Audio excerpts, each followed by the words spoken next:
जिस स्थिति या परिस्थिति को हमारा मन जटिल मानता है या यूं कहें जिसमें अनुकूलित नहीं हो पाता, उसे समस्या माना जाता है। कहने का आशय यह है कि समस्या हमारी दृष्टि पर आधारित होती है। गौतम बुद्ध की एक प्रचलित कथा के अनुसार एक दिन सुबह सुबह सभी शिष्य बुद्ध के प्रवचन सुनने के लिए एक साथ बैठे हुए थे। कुछ देर बाद बुद्ध अपने साथ एक रस्सी लेकर आए। तथागत के हाथ में रस्सी देखकर सभी शिष्यों को हैरानी हुई। बुद्ध अपने आसन पर बैठे और उन्होंने रस्सी में एक के बाद एक 3 गांठ बांध दी। इसके बाद उन्होंने शिष्यों से पूछा कि क्या ये वही रस्सी है जो गांठ बांधने से पहले थी? किसी ने ठीक ही कहा है कि हमारी दृष्टि ही सृष्टि की निर्मात्री है।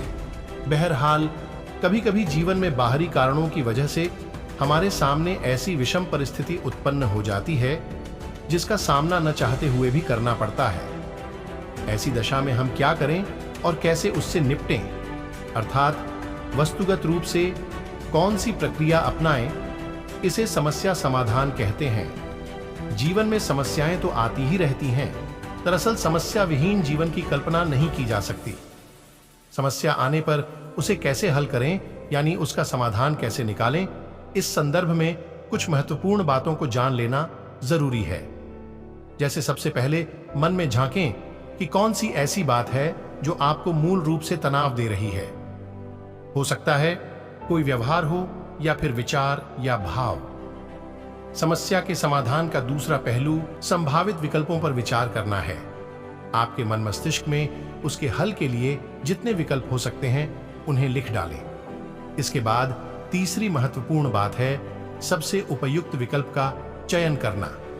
अब बारी बारी से एक एक विकल्प को व्यावहारिकता के आधार पर निस्तारित करते चलें।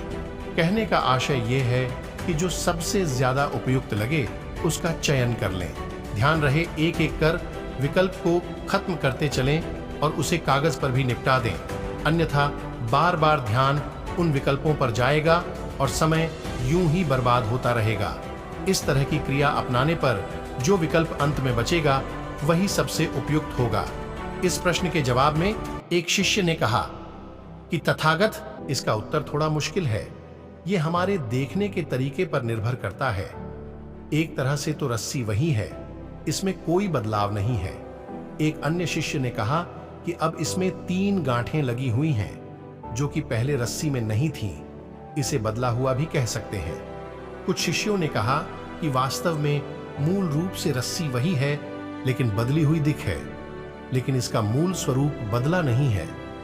शिष्यों की बात सुनकर बुद्ध ने कहा कि आप सभी सही बोल रहे हैं, अब मैं इन गांठों को खोल देता हूं।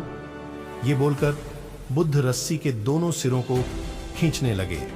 बुद्ध ने पूछा कि क्या इस प्रकार रस्सी की गांठें खुल जाएंगी?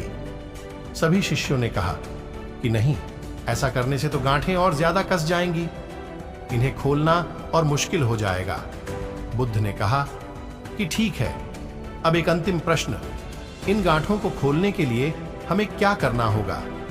शिष्यों ने कहा कि हमें इन गांठों को ध्यान से देखना होगा जिससे हम जान सकें कि इन्हें कैसे लगाया गया है। इसके बाद हम गांठें आसानी से खोल सकते हैं। बुद्ध इस जवाब से संतुष्ट हो गए और उन्होंने कहा कि ये सही बात है।